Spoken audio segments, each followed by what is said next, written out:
Perkenalkan, kami dari kelompok 10 ingin mempresentasikan hasil kerja kelompok kami yang berjudul Produktivitas dalam Penentuan Upah Pasar Tenaga Kerja.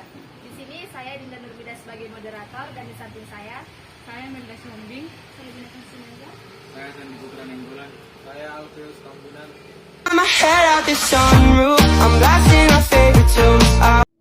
Baiklah, saya akan menjelaskan tentang pengertian upah. Upah adalah pembayaran yang diperoleh dalam berbagai bentuk yang diberikan oleh suatu perusahaan kepada tenaga kerja. Upah ini dibagi menjadi dua. Yang pertama upah uang dan yang kedua upah real. Upah uang adalah pembayaran upah yang diberikan kepada tenaga kerja oleh perusahaan atas pekerjaannya berupa tenaga mental maupun tenaga fisik yang dalam suatu produksi. Contohnya itu adalah upah kepada karyawan yang berstatus tidak terikat, misalnya pekerja harian dan pekerja musiman. Yang kedua itu upah real. Upah real adalah nilai pembayaran yang menggambarkan daya beli pendapatan atau upah-upah yang diterima pekerja. Upah real ini diperoleh dari nilai nominal dibagi dengan indeks harga konsumen.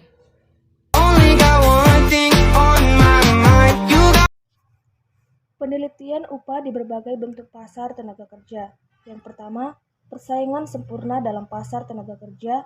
Dalam pasar ini, sifat-sifat permintaan dan penawaran tenaga kerja tidak berbeda dengan sifat-sifat permintaan dan penawaran di pasar barang. Artinya, semakin tinggi atau semakin rendah upah tenaga kerja, maka semakin sedikit atau semakin banyak permintaan ke atas tenaga kerja. Yang kedua, pasar tenaga kerja monopsoni. Monopsoni berarti hanya terdapat satu pembeli di pasar sedangkan jumlahnya banyak. Pasar tenaga kerja seperti ini bersifat monopoli di pihak perusahaan. Untuk menentukan keadaan di mana terjadi keseimbangan penggunaan tenaga kerja, tercapai syaratnya adalah dengan MCL sama dengan MRP. Pasar tenaga kerja monopoli di pihak pekerja. Penentuan upah dalam pasar tenaga kerja yang bersifat monopoli. Pihak pekerja dibedakan kepada 3 keadaan, yaitu 1. Menuntut upah yang lebih tinggi dari yang dicapai pada keseimbangan permintaan dan penawaran. 2. Membatasi penawaran kerja. 3. Menjalankan usaha-usaha yang bertujuan menaikkan permintaan tenaga kerja.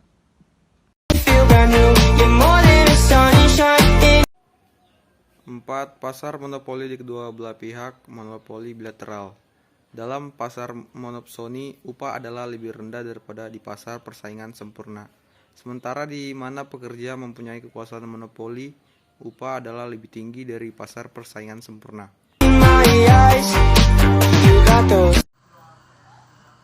faktor-faktor yang menjadi sumber dari perbedaan upah di antara pekerja-pekerja di dalam suatu jenis kerja tertentu dan di antara berbagai golongan pekerja ada berbagai 5 faktor, yaitu 1. Perbedaan corak permintaan dan penawaran dalam berbagai jenis pekerjaan. 2. Perbedaan dalam jenis-jenis pekerjaan. 3. Perbedaan kemampuan keahlian dan pendidikan. 4. Terdapatnya pertimbangan bukan keseimbangan dalam memilih pekerjaan. 5. Ketidakseimbangan dalam mobilitas tenaga kerja. It's like a